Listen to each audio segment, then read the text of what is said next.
Selamat sore Ibu, boleh saya mewawancarai Ibu untuk topik artikel saya yang berjudul Implementasi Nilai-nilai Pancasila dalam Penguatan Karakter Bangsa. Saya dengan Citra Andian dari Universitas PGRI Adibuana Surabaya. Kalau ibunya dengan siapa ya? Oh iya, perkenalkan nama saya Rina Yunita, bisa dipanggil Bu Rina. Baik, saya akan menanyai sedikit kok ya. Menurut Ibu itu pelajar Pancasila itu pelajar yang bagaimana? Oke, jadi pelajar Pancasila itu pelajar yang memiliki kompeten menerapkan nilai luhur dari nilai-nilai Pancasila sendiri. Lalu karakter apa yang harus dimiliki oleh pelajar Pancasila? Jadi profil pelajar Pancasila itu ada 6 macam. Yang pertama yaitu beriman, bertakwa kepada Allah, kemudian berakhlak mulia, lalu berbineka global, kemudian yang ketiga bergotong royong, yang keempat berpikir kritis, yang kelima mandiri, dan yang keenam kreatif. Bagaimana cara Ibu menerapkan perilaku yang sesuai nilai-nilai Pancasila kepada peserta didik dalam lingkungan sekolah? Oke, jadi nilai-nilai yang diterapkan di sekolah yang saya ajar,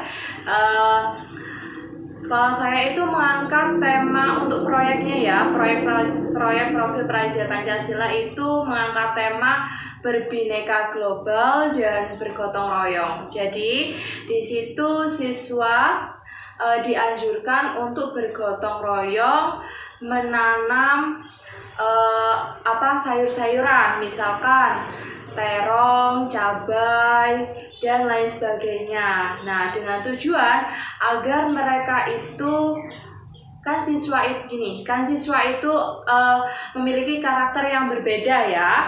Nah, tujuannya adalah supaya mereka itu hidup rukun terhadap perbedaan karakter tersebut. Oh iya, bergotong royong gitu ya? Ya, bergotong royong.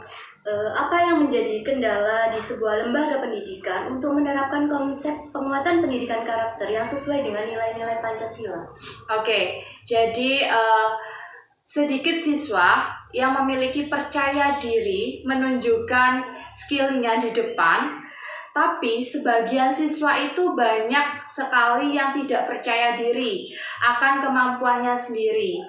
Contohnya gimana? Nah, contohnya yang pertama, ketika diminta untuk presentasi ke depan, terkadang siswa itu masih demam panggung ya. Nah, karena tidak terbiasa speak up di depan banyak umum, khalayak umum gitu ya.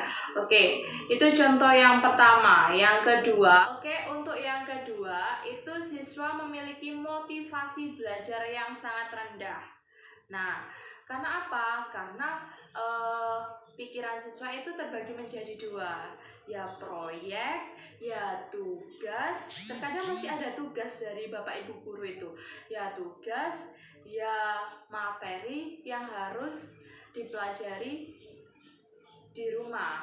Nah, jadi siswa itu memiliki motivasi yang rendah. Nah, kalau motivasinya rendah, itu dapat menyebabkan siswa itu mengalami miskonsepsi di situ ya. Oke, kalau siswa miskonsepsi, konsep apapun pasti nanti ujug-ujugnya salah dimengerti oleh siswa. Oke. Lalu apa yang menjadi kendala di sebuah lembaga pendidikan untuk menerapkan konsep penguatan pendidikan karakter yang sesuai dengan nilai-nilai Pancasila? Oke, jadi kendala yang pertama yaitu sebagian siswa kurang rasa percaya diri.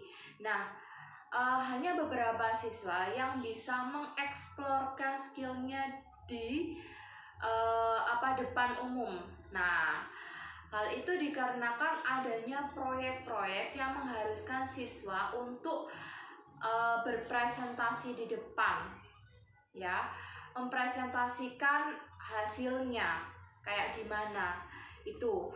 Tapi sebagian siswa pasif di situ. Oh. Nah, sebagian siswa pasif, sehingga siswa itu tidak memiliki rasa percaya diri ketika disuruh maju ke depan. Nah, yang kedua, siswa memiliki motivasi belajar yang sangat rendah. Nah, hal itu dikarenakan apa? Dikarenakan pembelajaran di dalam kelas itu hanya 40%-nya saja. Ya. Selebihnya, sebagian siswa itu memiliki motivasi belajar yang sangat-sangat rendah. Nah, ketika motivasi belajar itu sangat rendah, maka dapat menimbulkan miskonsepsi siswa. Pemahaman siswa juga rendah. Nah, kemudian yang ketiga, siswa itu pasif dalam pembelajaran di dalam kelas. Karena apa? Karena sebagian pembelajarannya itu dilakukan di lapangan.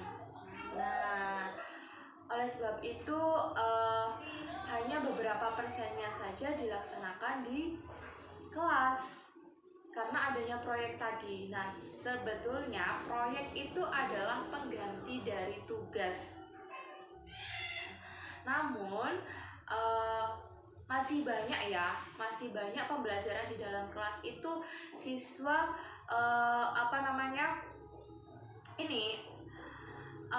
memakai teacher center bukan student center.